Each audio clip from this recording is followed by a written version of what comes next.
And I remember my first delivery. Oh my God, what an experience. She was already 10 centimeters dilated. The head was already sitting like this on the vulva and ready to come out. Drop the roof and let the smoke clear. I got diamonds doing sissy slides in both ears. Dice rolling on the Las Vegas strip tonight. Slip that on and we might miss the fight. Fuck a night, I keep the wallet in my shorty bag. You know she wanna mine when she tattooed that ass. I'm a lover boy. Hi guys, and welcome back to my channel. My name is Thando, HADEBE. If you're new here, welcome. Please like this video, subscribe, and check out my old videos just to see what we've been doing on this channel. And to all my returning subscribers, thank you so much guys. I really appreciate all of you. Don't forget to like this video and share it if you can. Anyway, I just came back from night shift. It's currently 7:20, it's around that time, and I wanted to show you guys my post night shift routine, since I am doing more night shifts now. Not yet on a set schedule on night shift. I'm still just being exposed here and there, because very soon I will be expected to actually, you know, have my own shift as a sister. If you are new here again, I recently got my first permanent job as a professional nurse, so I'm still fairly new where I work. Okay, I've only been there for 4 months now. Is it 4 or 5 months? Wait, it's 5 months. I've been working there for 5 months now, and yeah, so I'm still learning a lot of things. So my schedule sometimes is a bit all over the place. And yeah, I guess that's what comes with being new and being a junior. Anyway, yesterday I did not get enough chance to prepare in the afternoon, so I do have dishes that I still need to wash. But I'll take you guys along. If these are the kind of videos that you like, please let me know in the comments so that we can give you guys more videos that you like. And yeah, I hope you enjoy. Don't forget to like it. Liking this video is another way of supporting this channel, and it helps with more reach. When you like the video, YouTube recommends it to more people, and that way I can get more subscribers, and you know the words. Anyway, let's start.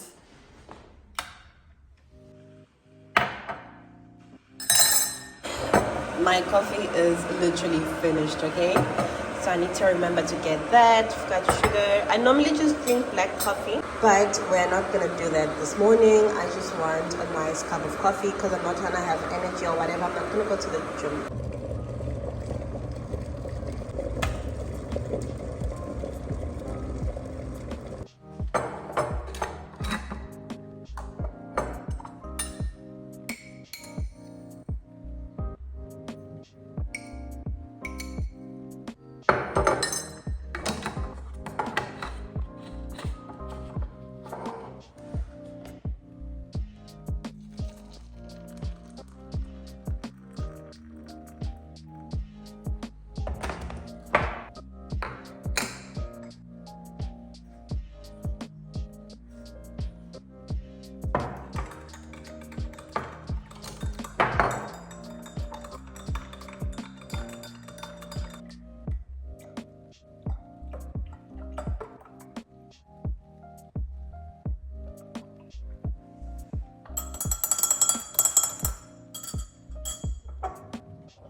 Okay, so now that all of that is done, I'm just gonna eat, and then I'll probably watch something. There's a few YouTubers that I need to catch up on, so I think that's exactly what I'm gonna do while eating. It's currently 9 o'clock, and I'm trying to be asleep by 11, but there's no rush because I'm not working tonight and I'm not working tomorrow, so it's okay really. Even if I sleep at 12, 1, I don't know, I will just fall asleep when my body wants to sleep. Okay, I'm not gonna try and force it because there's no rush anyway. I love the weather today. It's amazing. It's raining, but what I don't like is that there's a bit of inconsistency in the weather, because one moment it's raining, then it looks like it's gonna, you know, there's gonna be sunlight, and then it appears for a second, then it's gone. But I'm not too mad because it is gonna be a rainy day throughout. Even though I wanted to do my laundry, it's fine. It's really fine. Anyway, I think we have come to the end of this vlog, but before we do that, there's a question that I want to answer that I got from one of you guys on Instagram. Okay, I get a lot of questions in my Instagram DMs, and I've decided that maybe I should also just, when I get a chance, like answer the questions in video form, because some questions are like the same, and I'm just sure, but sometimes, you know, like when you keep on answering the same question all the time, it gets tiring. So maybe instead of like me answering every time the same question, rather let me just try to like answer those questions in my vlogs or whatever. So this one question, oh, I don't know if it was a question or what, but like this person wanted me like to talk about my midwifery journey. I'll put the question somewhere here on the screen if it was a question. And it's gonna be simple. This is not gonna be long because my midwifery journey is very short. So if you do not know, I studied nursing for 4 years, and during that 4 years I did community nursing science, I did psychiatric nursing, I did midwifery and general nursing. So this is what was happening at UJ. During our first year, we were doing general nursing, and then second year, we got introduced to community nursing science, and then third year, that was midwifery, and that is when my midwifery journey started. And then fourth year was psychiatric nursing. So I'm going to talk about my third year, which is 2020, which is... Anyway, sorry guys, my phone died, or my battery died while I was still talking to you guys. So my midwifery journey started in the year 2020 during COVID, and so we had to get postnatal hours, intrapartum or labor ward hours, and antenatal hours. So I think the most interesting part of my midwifery journey would be like the labor ward or the intrapartum part of it. So in labor ward, we had to first observe 5 deliveries. Yes, just 5. Observe. You go into a delivery room with a midwife. They take you through literally all the stages of labor, basically, from the moment the woman comes in, how to PV, check how many centimeters dilated they are, the documenting. There's like this big chart that we document in, I forgot what it's called because that was literally back in 2020. And they literally take you through everything, listening to the fetal heart, finding the position, all of those things. And it was like really interesting. I think that's one thing that I really enjoyed, or midwifery is like the one part that was really interesting for me when I was a student. Like I enjoyed literally every part of midwifery. Anyway, so like the midwife would take you through like everything, and even though you don't do the delivery, maybe like they would allow you to record to do A, B, C, D, and E. And then after observing 5 deliveries, then you can start doing your own deliveries. We needed a minimum of 15 deliveries to qualify as a midwife. I don't know if that has changed with the new curriculum, but 15 deliveries. And I remember my first delivery. Oh my God, what an experience. So I think that day I had observed my last 3 or my last 2 deliveries because it was very busy. By the way, that was in Hillbrow Community Healthcare Center. And after observing, I still didn't tell myself that I was ready to actually do the delivery. The thing is, you're never ready. Time is not on your side. You need to get it done. And I remember this lady came in head-on perineum, meaning that she was already 10 centimeters dilated. The head was already sitting like this on the vulva and ready to come out. And literally when that lady came in, the midwife that was in charge that day was like, okay, so who's gonna do the delivery? Asking me and my classmates, because we were a group of 6. She's like, who's gonna do the delivery? I'm like, everyone is like, because no one is ready. And I was like, okay, I'm gonna do it. Guys, immediately, because I was shaking, because when the head is coming, you have to support the perineum, you have to clean, because before the baby comes out, number 2 comes out. So it was such an overwhelming experience for me, but exciting at the same time, and literally, guys, I was shaking throughout the delivery. The baby came out, the midwife was there guiding me, okay, do this, do this, do that, support her, bamba, hey, literally all those things. And finally, baby came out. And then we had to allow that 1 minute of the... oh, guys, I forgot midwifery in the terms. But before you cut the umbilical cord, when you allow the blood circulation to go to the baby, before you cut. So we clamped the cord and then we were cutting.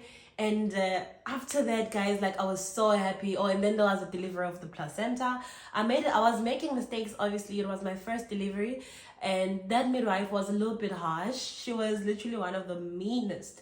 But she was pregnant. So we realized a little bit later that, oh, it's the hormones. Anyway, she was a little bit rough with me, but eventually everything came out. I managed to expel the clots and the baby was fine. And I took a picture with that baby and I posted it on my Twitter, and that post went viral. They even briefly SA News wrote an article about me. And I will find the picture or the tweet and put it here for you guys to see. That was my first social media post to go viral, if that's the word.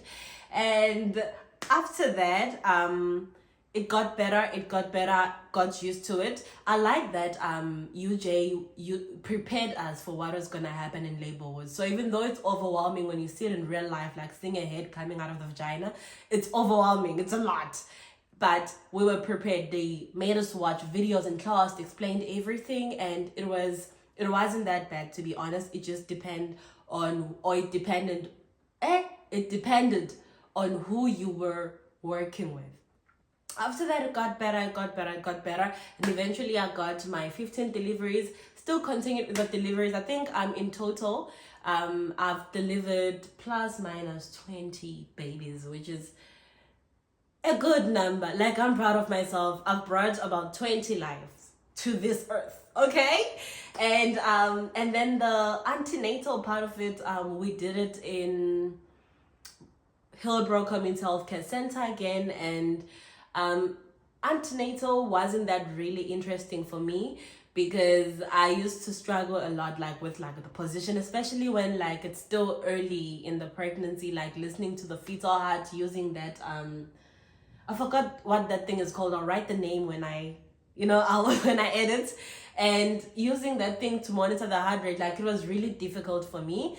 But the sister that I was working with in antenatal was actually nice. And also one thing that I struggled with in antenatal with the bloods and stuff, I was really scared to take bloods, or I didn't trust myself with the gelco or a needle, But now, Sana, wake me up, go to AM, I'm gonna draw the bloods without a problem, even if it's on a small baby, because I work with babies and I'm so used to small veins now.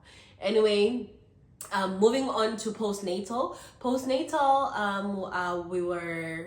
I was at still at Hillbrow and Rahima Musa Mother and Child Hospital, and postnatal wasn't also that interesting for me, but I learned a lot again in postnatal. Also, I'm lying. My midwifery journey did not end in 2020. It ended last year when I was doing my ComServe in Ladysmith, because I did get placed in a postnatal ward, and still then it wasn't that interesting for me, and I feel like I learned more in postnatal when I was a student compared to when I was a ComServe, because I was in different provinces and things are done differently. The principle is still the same, the basics are still the same, but they just do things totally differently. I feel like where I was, it's such a laid back hospital. It's a small hospital. You don't get complications, or you don't get as much complications as you would get maybe in Rahima Musa Mother and Child, because it is a specialty hospital or tertiary hospital. Yeah, tertiary hospital. So I learned a lot there compared to last year. Last year, I was just the contraceptive nurse, doing contraceptives, giving antibiotics, explaining the treatment, just encouraging family planning. And what else are we doing? Literally, that's it, you know. And I stayed there for 4 months. I really didn't learn as much, but at least I know now how to insert an implant. They taught me how to insert the IUD, even though I've never done it. I was scared. One thing about me, like, I'm scared, like doing something for the first time in nursing or in health sciences, like anything that has to do with the human life. If you have to do it for the first time, it's hard, guys, because you're thinking of, you know, the risks, like what if it goes wrong, all those things. So yeah, that is my midwifery journey in a nutshell. Did I enjoy it? Yes, I loved it, absolutely. It was the most interesting year of my nursing journey. And in terms of working there, would I want to work or specialize in midwifery? I don't think so. Why? Litigations. There's a lot of litigations, you know, like the smallest mistake. And the thing is also, if you are in government, you know, sometimes you are short-staffed, and you have what if you have you're only 2 or 3 sisters on duty, and you've got 3 women or 4 women that are in labor. You know, mistakes can happen, and I don't want to like find myself my situations now. A lot of things can go wrong in midwifery, so I would rather specialize in other things. Not that there's no risks in other parts of nursing, however, it's better than midwifery. I think it's the worst, but I enjoyed it, I loved it, and it ends there. I would never specialize as a midwife. No. Anyway, I think that is it, and that is the end of this video. I've already eaten and I'm not sleepy, funny enough, so I'm gonna watch. I was already watching We Be Okay, so I'm just gonna continue watching, and I will see you guys on my next video. If you made it up until this far, leave me a heart in the comments. You already know, guys. One thing about this channel and the people who are subscribed to it, y'all are full of love, and I want it to remain the space where we just show each other love, you know. Like, I love it here. When I go through my comments, like, I smile all the time, and I just want to say thank you, guys. I will see you on my next video. Bye-bye.